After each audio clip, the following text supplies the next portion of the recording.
today's video po, gagawa tayo ng pan de coco. So, ito lang po yung lahat ng ingredients natin. Samahan niyo po ako. Maraming salamat. See you later. Pan de coco. Ingredients: 450 grams flour, 250 ml milk, 1 medium-sized egg, 50 grams butter, 50 grams sugar, 2 teaspoons yeast, 1 teaspoon salt. For the filling, 2 cups grated coconut, 50 grams butter, 50 grams sugar.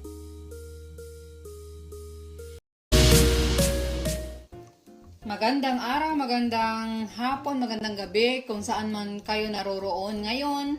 So, today's video po, gagawa tayo ng ating masarap na pan de coco. So, napakasimple at konti lang po ang ingredients na kaya-kaya ninyong gawin. So, ito lang po. So, ilagay lang po natin ang ating gatas.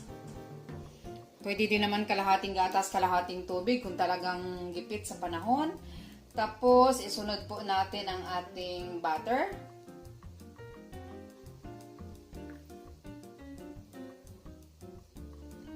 Tapos, isunod po natin ang ating itlog. Bati lang po natin.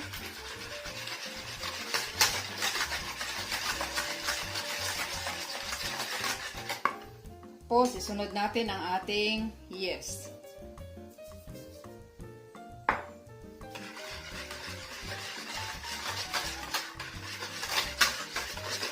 Ganito lang po kasimple ang ating pan de coco.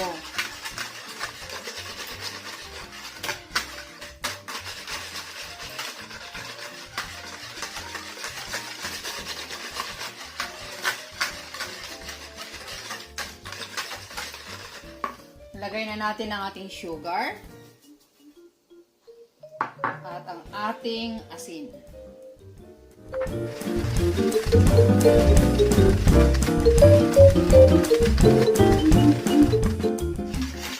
So, iparest lang po natin ito ng 5 minutes nang matunaw ng husto ang ating yeast. Okay? See you later.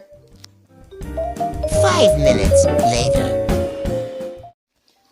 Now, ilalagay na natin ang ating flour. Dahan-dahan lang ang paglagay.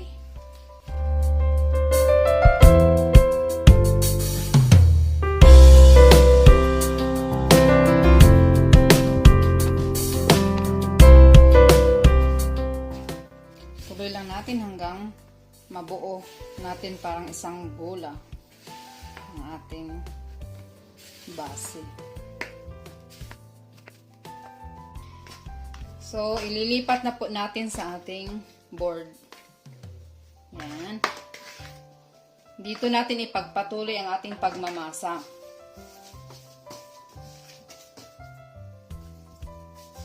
Maglagay lang ng konting oil sa ating kamay. So, base po sa ating experience, kailangan itong imasa ng 8 to 10 minutes. Hanggang makuha natin ang texture talaga sa isang malambot na pan de coco.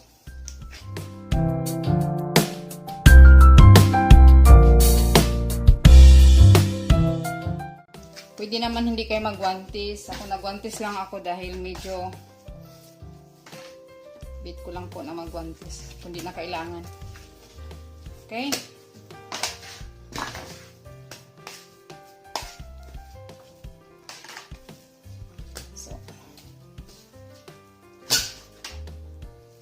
Konting ano lang, konting oil.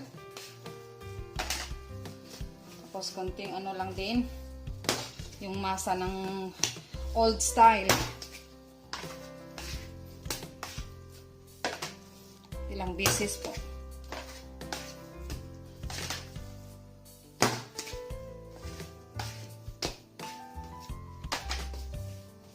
Hanggang sa makuha na natin ang gusto natin na texture po sa ating dough.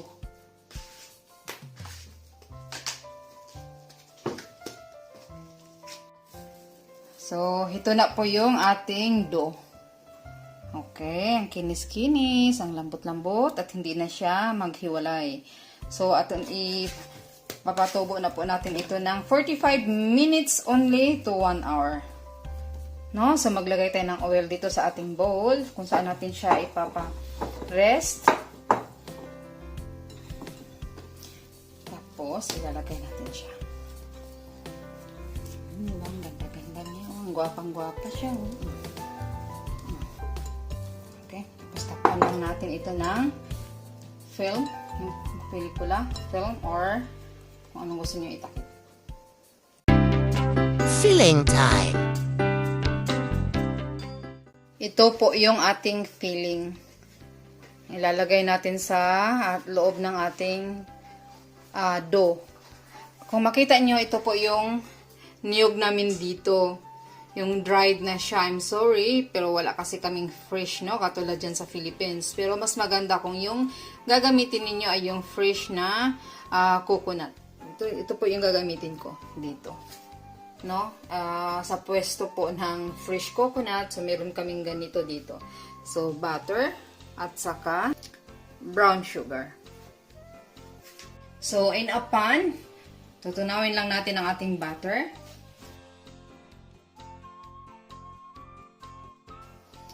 Ganito lang kasimple ang ating pan de coco. Ito po yung way ko dito dahil wala po kaming katulad sa Pilipinas na meron tayong preskong coconut. So, this is the same way lang din po kung may tayo fresh coconut. Palambutin ang butter. Tapos, pag lumambot na, ilalagay natin ang ating brown sugar. So, pwede natin ilagay ang ating sugar para ma-dilute to siya.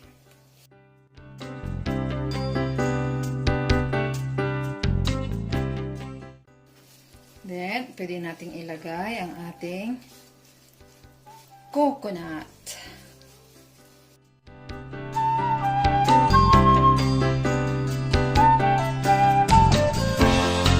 To our dough. Hello po, ito na ang ating dough. Yan, dobling-doble na po. No? Kumpara kanina. So, ganito lang po ang gawin natin. To release the air, ngayon lang. Tapos tanggalin natin. At ilipat natin dito sa ating masahan.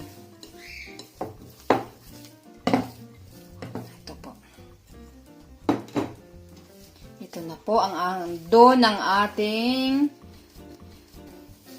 pan de coco. Yan lang po. So, magtimbang lang po tayo ng 40 grams each or depende sa laki ng gusto nyo. Ako, tinitimbang ko po para the same ang sizes niya. So, ito na po. Divide lang natin ito into, I don't know how many pieces po ang magawa natin. Basta, titimbangin ko po ito ng 40 grams each. Okay? So, bali tinitimbang ko po ang bawat ano natin, no, ng 40 grams. Para po magkaroon tayo ng the same sizes sa ating tinapay.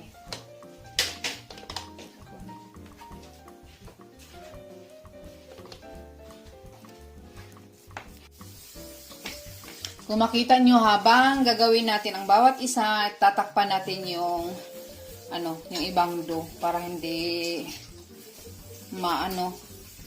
matigil ang kanyang pagtubo. Okay? So, ito na po yung ating lalagyan ng filling. I-flatten lang. Tapos, lagyan natin ng ating coco.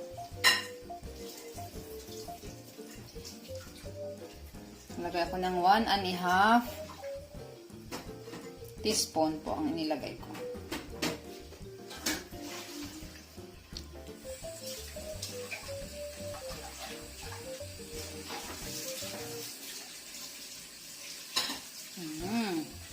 Po. Ayan ang ating pan de coco.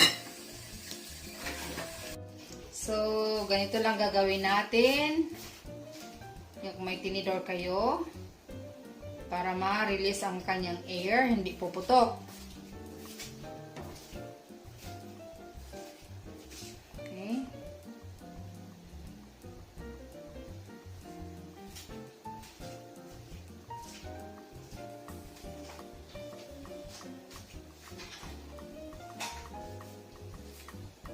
Tapos, tsaka natin i-brush siya ng egg yolk. Egg wash. Tinatawag nilang egg wash.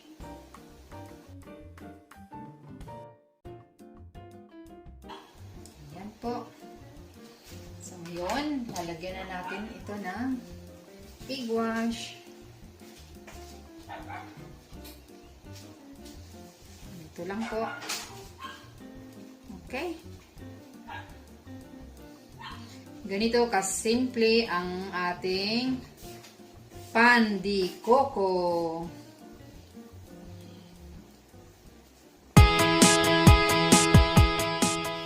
So, ilalagay lang natin sa oven 175 degrees for 25 minutes.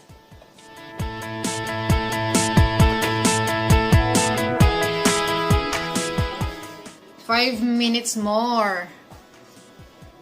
At luto na ang ating pan de coco.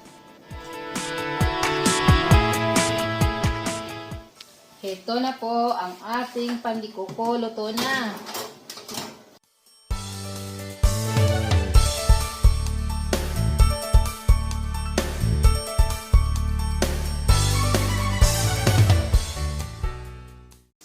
Okay, tingnan natin yung likod. Brown na rin. So, meaning, lutong-luto na ang ating pan de coco. So, salamat po. Thank you for watching. Till next video po.